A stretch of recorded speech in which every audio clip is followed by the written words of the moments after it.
Antes de ir con el corte informativo de caja, déjeme comentarle que el expríncipe Andrés, hermano del rey de Inglaterra, Carlos III, fue fotografiado hoy a su salida de una comisaría de la policía en Norfolk.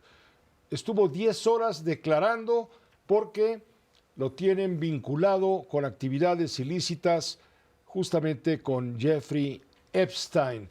Un tema que es un verdadero escándalo. Esto ha generado quizá el mayor escándalo en la monarquía, y si no, que nos lo comente Gabriela Morales Casas. Ella es periodista, especialista en temas de monarquía y diplomacia. Gabriela, gracias por acompañarnos. ¿Cómo te va? Muy buena tarde. Como siempre, un honor estar contigo y tu auditorio, Pepe. Gabriela, muchas gracias. A ver, ¿dónde ponemos al expríncipe Andrés, que era el hijo consentido de la reina fallecida ya, la reina Isabel II de Inglaterra? ¿Dónde lo ponemos? Porque cuando se filtró todo el asunto del tema de Andrés y Brian y Jeffrey Epstein, fue desheredado, fue desconocido y hazte a un lado porque apestas. Pues sí, se le quitaron todos los títulos, hasta el de príncipe de sangre, que parecía imposible. Su propia madre le había quitado los títulos militares honorarios en 2020 y además de todo, pues lo mandaron a la granja más fea de las propiedades privadas del monarca en Sandringham. Pero esto no ha sido suficiente porque la policía del Valle del Támesis, de Thames Valley Police, pues lo estaba investigando y hoy, justo a las 8 de la mañana, lo arrestaron para interrogarlo. En Reino Unido esto no es común, no te arrestan nada más para cuestionarte. Debe de haber evidencia muy sólida para poder hacerlo. Además, catearon sus dos casas, la anterior, Royal Lodge, que tuvo durante 30 años, y la nueva, en la que tiene 15 días, Wood Farm, para encontrar más evidencias, más búsquedas, etcétera.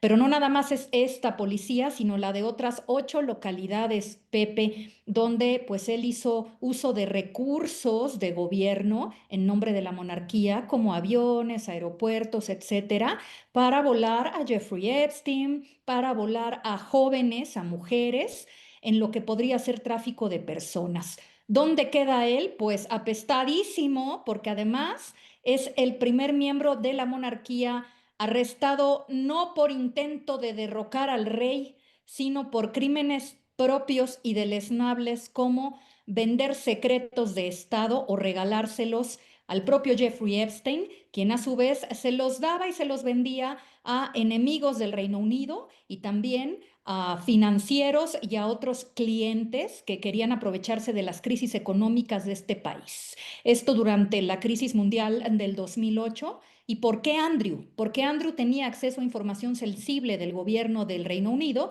puesto que era consultor, enviado comercial de la Oficina de Relaciones Exteriores, supuestamente para abrir puentes comerciales e inversiones entre el Reino Unido y muchos países. ¿Y qué fue lo que hizo Andrew? Vender la información y además cobrar comisiones para poner a sus cuates de Vietnam, de Singapur, de China, de Kazajistán, de Azerbaiyán, que además tenían dictaduras, para pues hacer lana a él. ¿Qué te parece?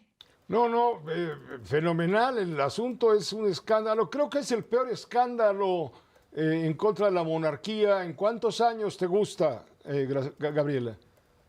Pues vamos a hablar en términos contemporáneos. Yo creo que es mucho peor que la abdicación de Eduardo VIII por sus vínculos nazi en 1936. Me parece que es comparable a esto. Ni siquiera la crisis de Isabel II de imagen pública ante la muerte de la princesa Diana o las acusaciones de su nieto, el príncipe Harry, y su esposa Meghan Markle de racismo en 2021 son tan graves como estos. Hablamos de traición a la patria, hablamos de pederastia y pedofilia, que aunque no se le comprobaron, podrían salir más víctimas y más evidencias al respecto de eso.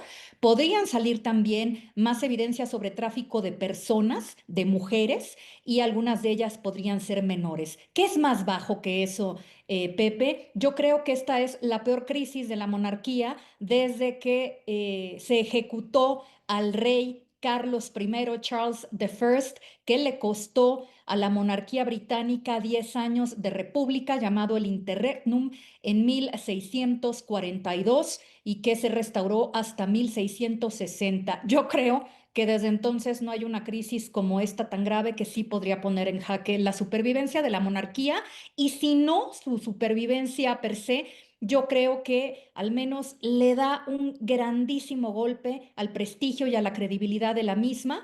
Y bueno, vamos, no son los únicos que están ligados con Epstein, pero qué grave que una institución que se precia de encarnar lo mejor de una nación, de unificar a una nación, pues tenga un miembro con estas actitudes tan deleznables, tan corruptas, tratándose además del hijo de una de las monarcas o de las jefas de Estado más admiradas de la historia. Creo que aquí la que peor queda es la difunta Isabel II.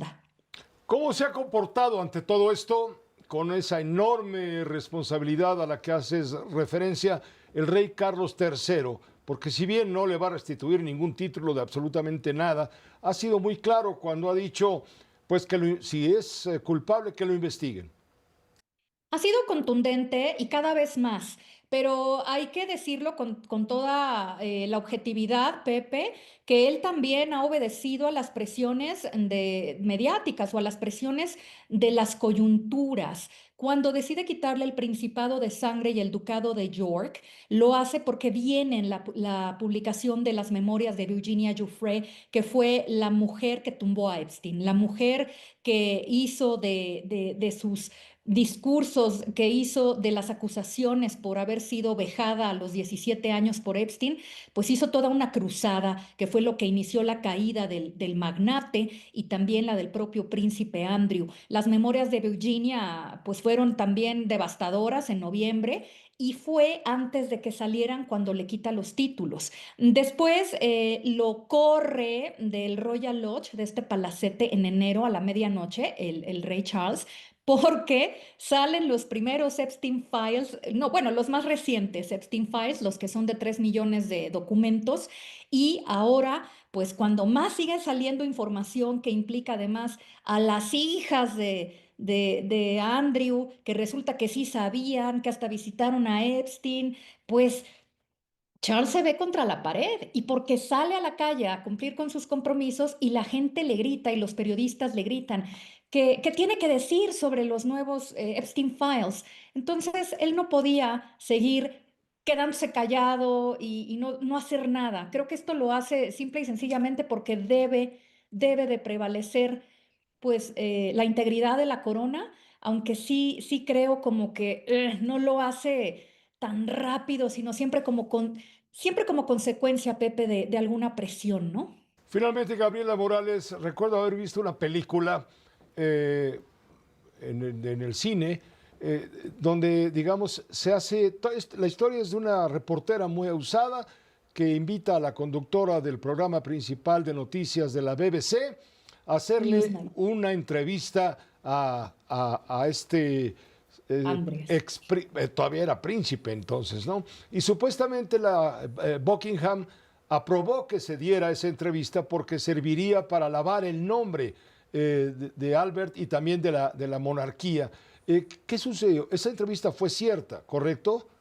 Claro que sí, fue en noviembre de 2019, la realizó Emily Maitlis, que era la titular del programa de entrevistas y de investigación Newsnight, y quien logra esta entrevista es su negociadora en jefe, Sam McAllister, que ella ya había visto, había seguido de cerca el caso de Epstein con el príncipe Andrew. Ellos se habían reunido en 2011 después de que Epstein tuvo el primer arresto por pederastia y pedofilia y del que salió librado por una fianza que le otorgó un juez de Nueva York. Entonces Sam le estuvo dando muchísimo seguimiento y dijo, Virginia Giuffre, que es una de las víctimas de Epstein, lo acusó. Tenemos que ir a esto. Hay que aprovechar que el príncipe Andrés está promoviendo una ONG que se llama Pitch at the Palace, en la que jóvenes emprendedores llegaban y tipo Shark Tank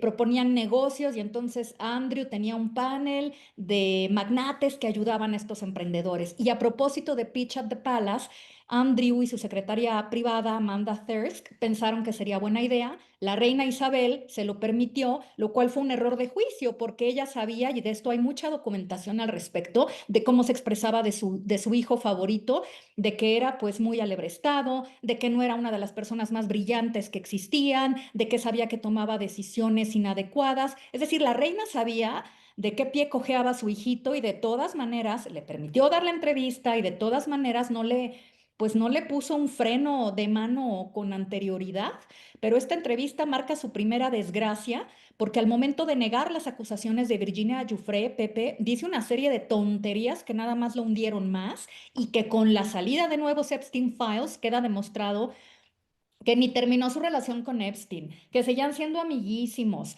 que se seguían prestando novias, que le seguía pidiendo dinero a Andrew para pagar las deudas suntuarias de su esposa, la duquesa de York, Sarah Ferguson, que llevó a las princesas de York a visitar a Epstein, que seguían en comunicación hasta tan entrado 2018 y que hasta un secretario de Andrew, David Stern, todavía poco antes de que se quitara la vida Jeffrey Epstein, seguía en comunicación con el financiero malogrado. Es decir, no tiene ni por dónde salvarse. Creo que le saldría barato ir a dar a prisión y que por fin Charles se deshiciera de él. Pues muchas gracias, Gabriela Morales. Gracias por permitirnos esta conversación. Noticiosa, claro, pero no deja de ser amena. Contigo siempre lo cuentas muy bien, con conocimiento pleno de causa. Gracias. Gracias a ti, Pepe. Buenas noches. Gracias, buenas noches. Gabriela Morales Casas, periodista especialista en monarquía y diplomacia.